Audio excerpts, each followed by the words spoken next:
Integrated circuits have drastically changed the electronics industry and have become an integral part of our society. Is it okay if I use your phone? Okay. They are used in sophisticated electronics and computers, which are part of our everyday lives.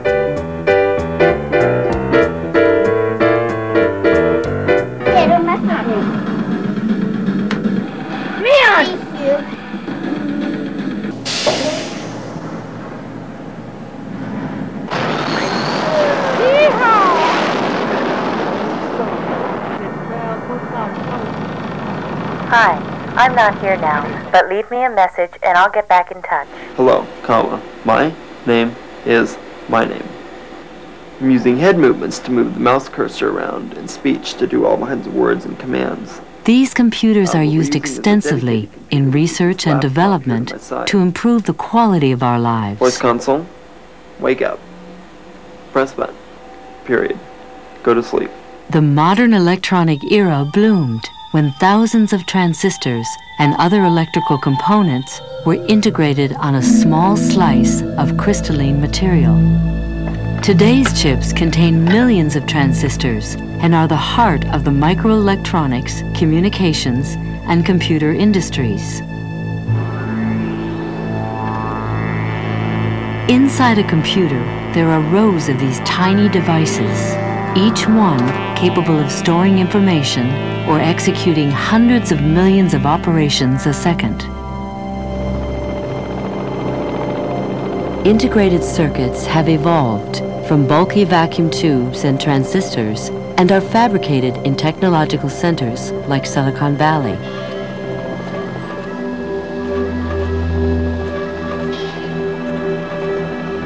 It all begins with the growth of pure silicon crystals. Silicon is the common element found in sand. It is 28% of the Earth's crust and second only to oxygen in abundance. The silicon from the sand is refined and purified as polysilicon chunks. The purified silicon is then heated to a molten state. A small solid piece of single crystal called a seed is gently lowered into a rotating vat of molten silicon. Using the cubic atomic structure of the seed as a pattern, a new crystal will form as the symmetrical extension of the original seed. The hot liquid silicon in contact with the seed begins to cool and solidify as it is gently pulled from the molten region.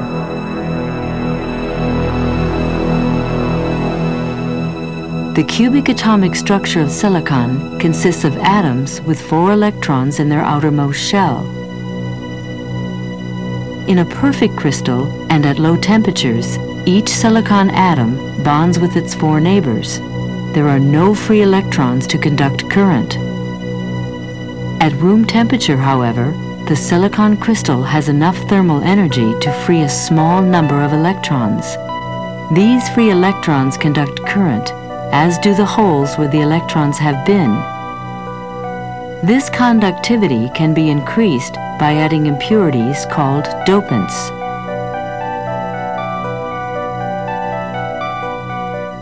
Dopants are elements which are similar to silicon in atomic structure. There are 2 types of dopants. N-type dopants, like arsenic or phosphorus, have 1 more valence electron than silicon. P-type dopants, like boron, have 1 less. When some silicon atoms are replaced by arsenic or phosphorus, the crystal is called N-type, due to the extra electrons or negatively charged free carriers. If boron is used, the missing electron behaves very much like a positive carrier. The crystal is called P-type. These free electrons and holes move through the crystal, conducting electrical current in response to applied electrical fields. After 48 hours of growth, a single crystal results from the liquid melt. The ability of silicon to be either a poor or a good conductor by fine control of dopant concentration, make silicon a member of a class of materials known as semiconductors.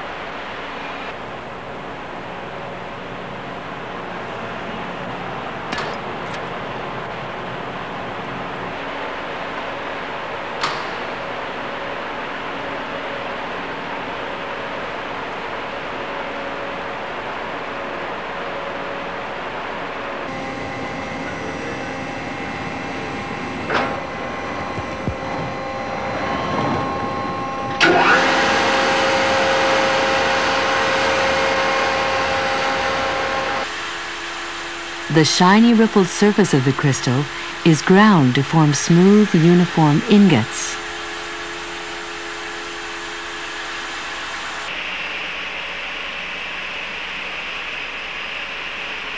A curved diamond edge blade saws the ingot into wafers that are as thin as possible without being too fragile and difficult to handle.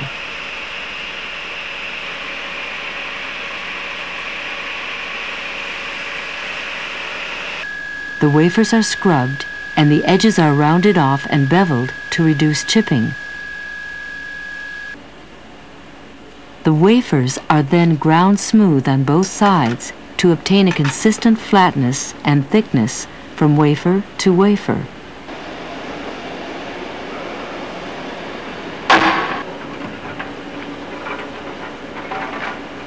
They are rinsed and etched in chemicals to remove surface contamination.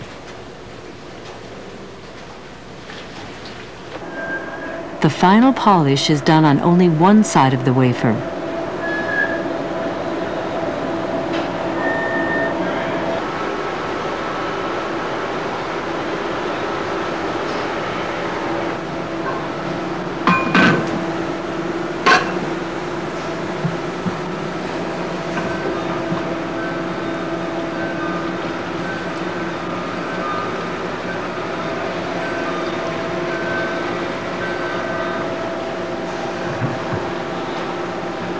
The characteristic mirror-like luster is free from scratches and contamination.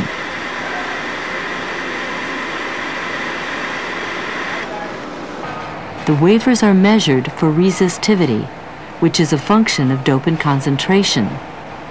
They are inspected, packaged, and sent to fabrication areas, where they will be made into integrated circuits. Meanwhile, teams of engineers work together to design circuits that will be fabricated on the wafer's surface. In this facility, over 100 specialists are often required to design the next generation of a microprocessor. You can actually increase the number. The organization of a design team corresponds to the organization of a completed chip. Right now our iCache is like 32K. So let's at least offer them an option which gives them the performance. Computer architects, working at the highest level of abstraction, define the overall function of the chip. They establish the microarchitecture, which regulates the timing and sequences of instructions that tell a microprocessor what to do. The design is divided into areas that perform specific functions.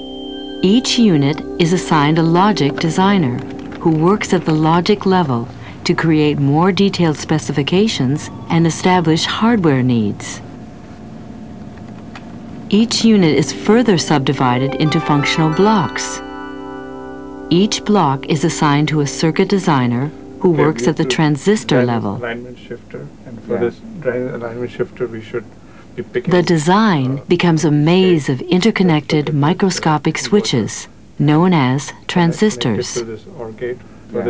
These transistors turn on and off hundreds of millions of times per second, and in the process, either amplify incoming electrical signals or represent this information as a digital 0 or 1. These two states make up the code used in modern electronic communications. They are the logic or language that computers understand and translate into useful operations. To see how transistors work, let's examine a pair of CMOS complementary metal oxide semiconductor transistors. The N-channel transistor has two heavily doped electron-rich N-type regions, separated by an electron-poor P-type substrate. The electron-rich regions, called the source and drain, become the ends of an electronic switch, which is normally off. The gate electrode is close to, but electrically isolated from, the P-type region. The application of a small positive voltage creates a net positive charge on the gate. This charge attracts electrons from the drain and source regions, turning the switch on. When the gate voltage returns to zero, the transistor is again off. In a normally off P-channel transistor, heavily doped P-type regions are separated by a lightly doped N-type substrate. The application of a small negative voltage repels electrons but attracts the positive carriers, turning the switch on. It is possible to fabricate both P and N-channel transistors on the same wafer by doping sections of the wafer. This is known as complementary MOS, because a gate voltage which turns a P-channel transistor on turns an N-channel transistor off. To illustrate this complementary switching, a top view shows current flowing through the P-channel transistor in the upper left. A voltage signal entering the gate electrode turns on the complementary N-channel transistor, allowing charges to drain through. This opens the lower set of P-channel transistors so the current flows through them. In this way, electrical signals can rapidly propagate through a complex maze of switches. Designing these circuits requires software and hardware tools like computer-aided design and computer-aided engineering. After circuit designers complete each block of circuitry, the computer checks for accuracy based on geometrical and electrical design rules. A mask designer takes the circuit schematic and manually lays out the channels in each layer of the mask and generates a master blueprint. These drawings are usually 400 or 500 times the actual size of the chip and enable engineers to visually check for errors. Exactly the same clock, so you come in, tap, and then expand. This information is electronically fed into a computer-controlled electron beam machine.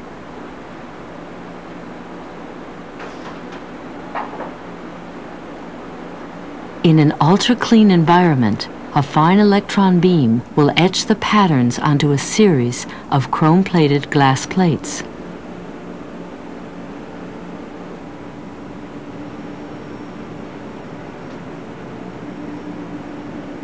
After the glass plates are etched, they become the masks that are used to transfer the circuit patterns onto the wafer.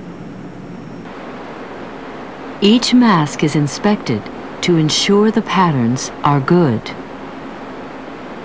The masks undergo a final wash in acids before they are carefully packaged. The following simplified sequence shows how masks are used to build transistors step by step.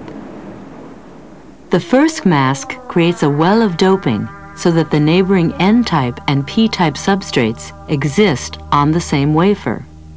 The P and N channel regions are specified and electrically isolated by the growth of silicon dioxide. Next, the gate electrodes, which turn the transistors on and off, are formed. Masks number 4 and 5 define the source and drain regions of the N-channel and P-channel transistors. The next mask defines the contact holes, which will enable the aluminum wiring used to interconnect the individual transistors to contact the source, drain, and gate region of each transistor. Most integrated circuits use from 12 to 25 masks, depending on the complexity of the circuit and the type of process. And now, let's go into a research laboratory and follow a very simplified version of a CMOS fabrication process. From start to finish, a complex process may involve hundreds of individual operations and may take a number of weeks to complete. To have a successful run, control of contamination is extremely important.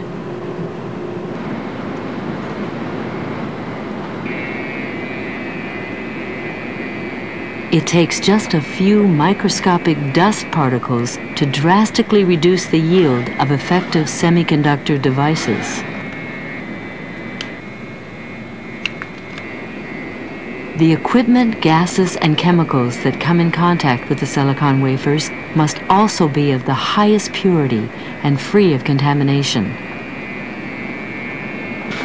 To start CMOS fabrication, P-type wafers with a specific resistance are selected.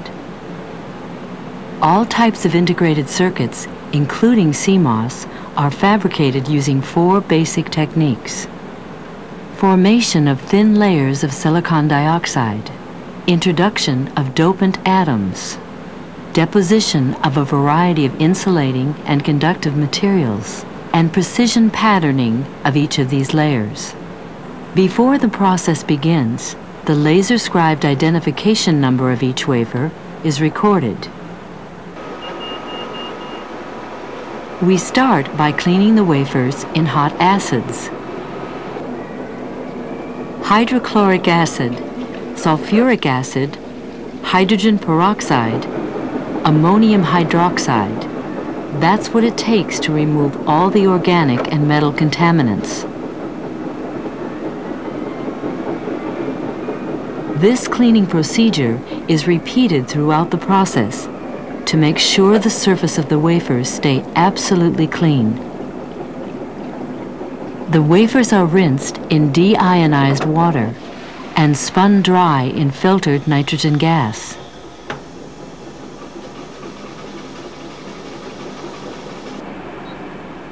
In a vertical furnace, high temperatures will be used to grow a layer of silicon dioxide.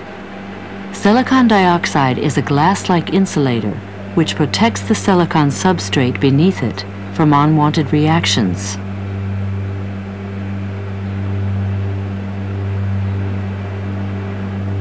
Pure oxygen reacts with the silicon surface in a hot furnace to grow a thin layer of silicon dioxide. This process is similar to the way the sun's heat and the air's oxygen turn the shiny new paint job of a car to a dull coat over the years. The silicon dioxide layer will be etched and used as a stencil to dope specific regions of the wafer.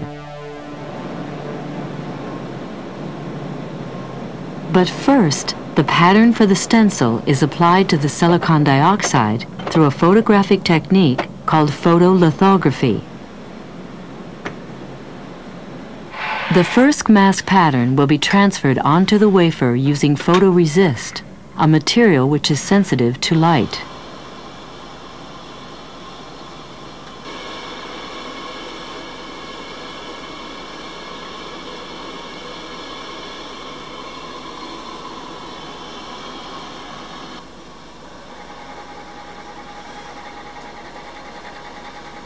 In slow motion, we can see the thick photoresist, which is a resin dissolved in solvents, evenly spread over the surface.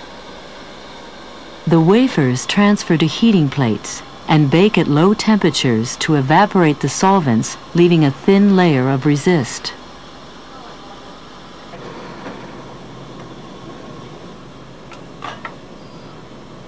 The wafer then enters a computer-controlled machine called a stepper.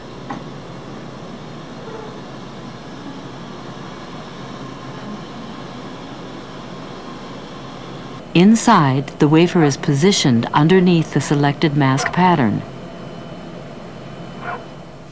Ultraviolet light exposes the pattern across the surface of the wafer. In this way, many chips are made on a single wafer. By increasing the diameter of the original crystal, larger wafers are sliced and more chips can be made on each wafer. The wafers are then developed. There are two types of photoresist, negative and positive. A negative resist hardens when exposed to light and remains on the wafer when developed. In this run, a positive resist is used. When exposed to light, the resist changes chemically and is removed when developed. The regions of silicon dioxide, now unprotected by photoresist, are then etched.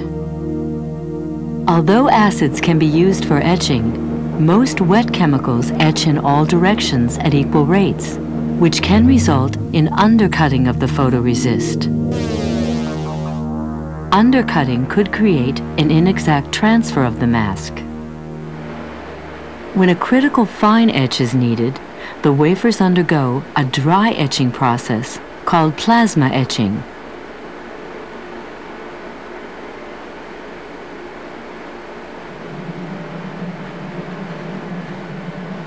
In the plasma chamber, a chemically reactive gas provides free fluorine atoms which react with the exposed silicon dioxide to leave sharp vertical walls.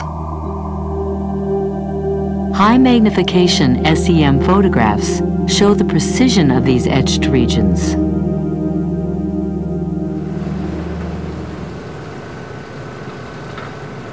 The hardened resist is then removed in a dry process using oxygen plasma, which may include fluorine, followed by hot acid baths. This leaves a stenciled silicon dioxide layer as insulation. Photolithography will be used with each of the subsequent masks in the process. This technique allows us to isolate microscopic regions of the wafer and construct them into components of the electronic circuit. In this way, the transistors and circuits are gradually built, a layer at a time. In the ion implanter, dopant ions will bombard the wafers to create N-type regions. The depth of the ion implantation depends on the amount of energy used.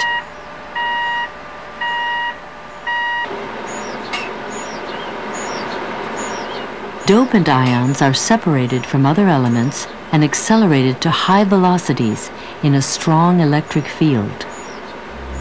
The ions are then driven into the wafers, implanting the exposed silicon regions. The silicon dioxide layer on the wafer blocks the dopants from unwanted regions.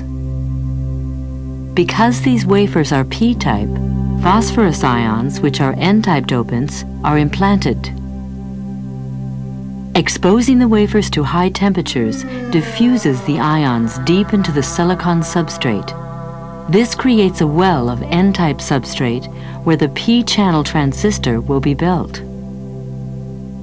If the wafers were N-type, then boron would have been implanted to create P-wells. A new thinner layer of silicon dioxide is regrown, and its thickness is carefully monitored and measured. In a deposition furnace, a layer of silicon nitride is deposited over the oxide layer. The nitride layer prevents additional growth of the silicon dioxide layer and protects the region where the transistors will be built. Photoresist is again evenly spread on the wafer and baked in preparation for the next mask.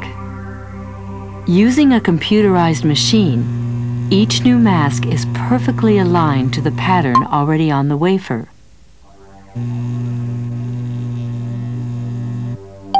The second mask, used to define the actual transistor regions, is also exposed across the surface of the wafer. The wafers are developed to remove the exposed photoresist, then rinsed and baked. The wafers are then plasma etched.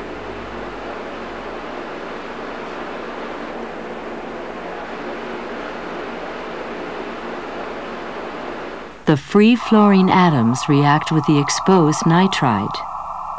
After the photoresist is removed, the wafers go back into the oxidation furnace.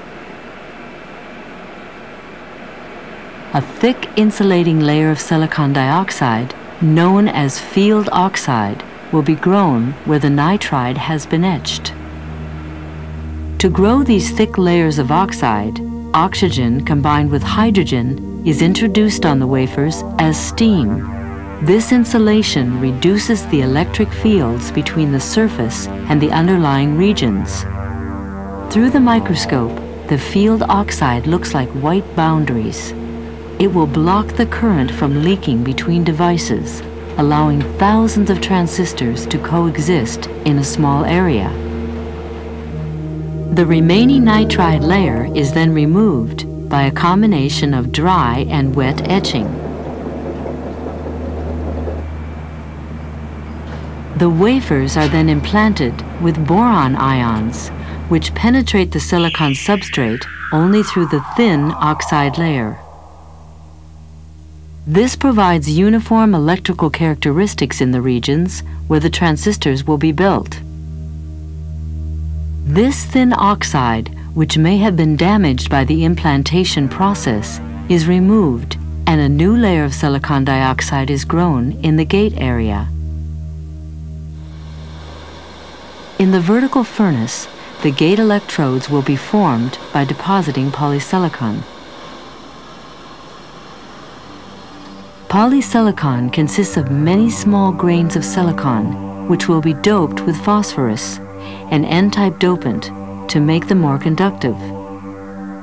With photolithography and the next mask, the polysilicon layer will be etched to create the gate electrodes that turn transistors on or off.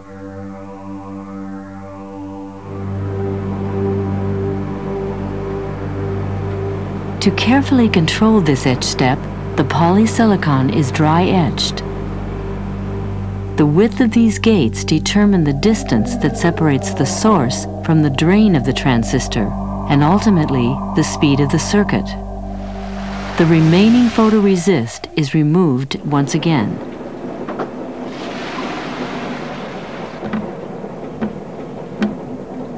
The gates become the first conductive layer connecting to different transistors.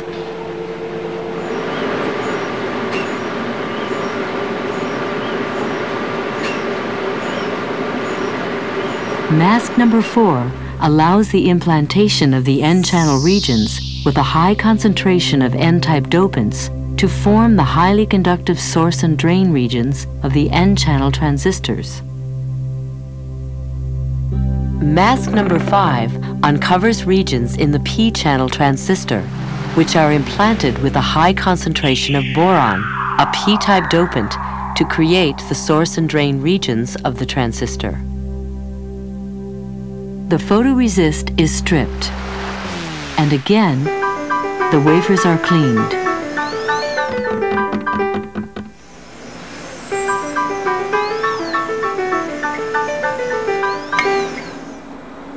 In a furnace, the wafers are annealed, and defects created by ion implantation are repaired. Next, a thick insulating glass layer is deposited.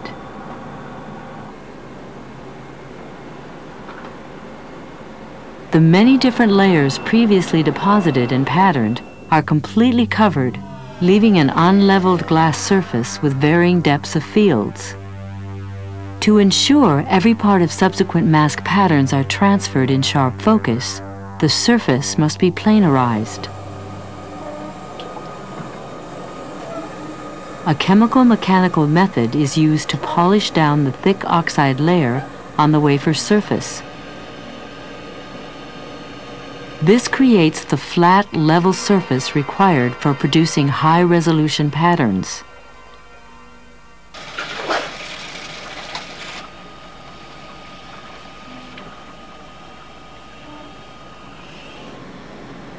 Photolithography and mask number 6 define the openings through which the metal wiring will be able to contact the source, gate, and drain regions of each transistor.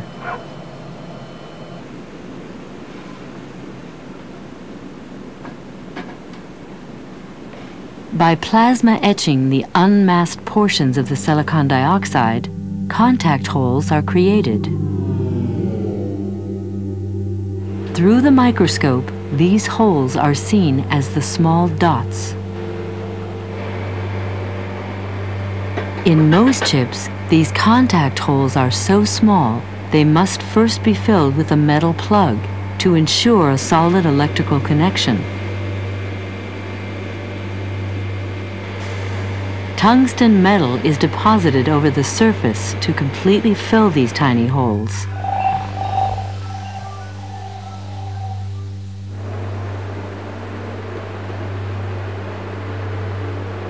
In a metal etcher, the top tungsten layer is then etched or polished down to the oxide layer. This leaves tungsten plugs in the contact holes, connecting to the polysilicon gate and the source and drain.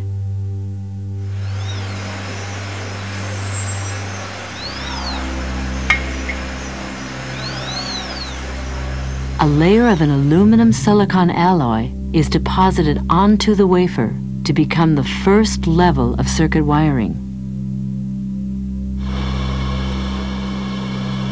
Mask number 7 patterns the aluminum. This is the first level in which individual transistors are wired together to form complex blocks of circuitry. The excess aluminum is removed using dry etching, and the photoresist is removed. This leaves narrow metal strips which extend from one transistor to another and form the first layer of wires connecting the circuitry. In sophisticated circuits, the wiring is so complex that it is impossible to complete with a single level of aluminum wiring.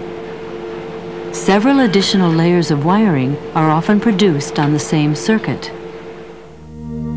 This SEM photograph shows a device with 2 metal layers.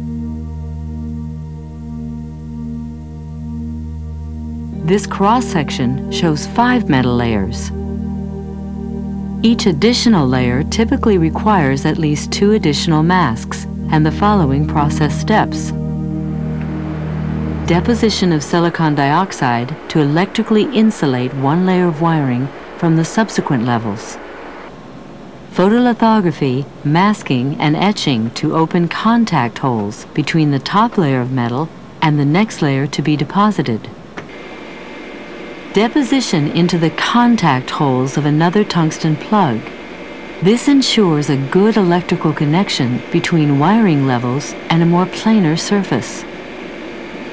Deposition and patterning of the new upper level of aluminum alloy.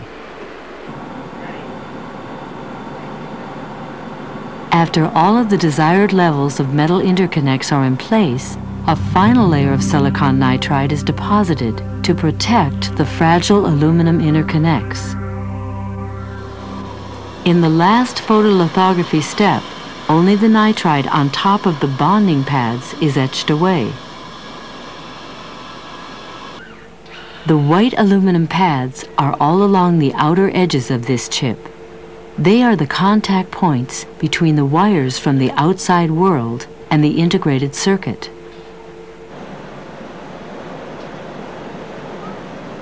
The wafers are then stripped to photoresist, and the run is complete.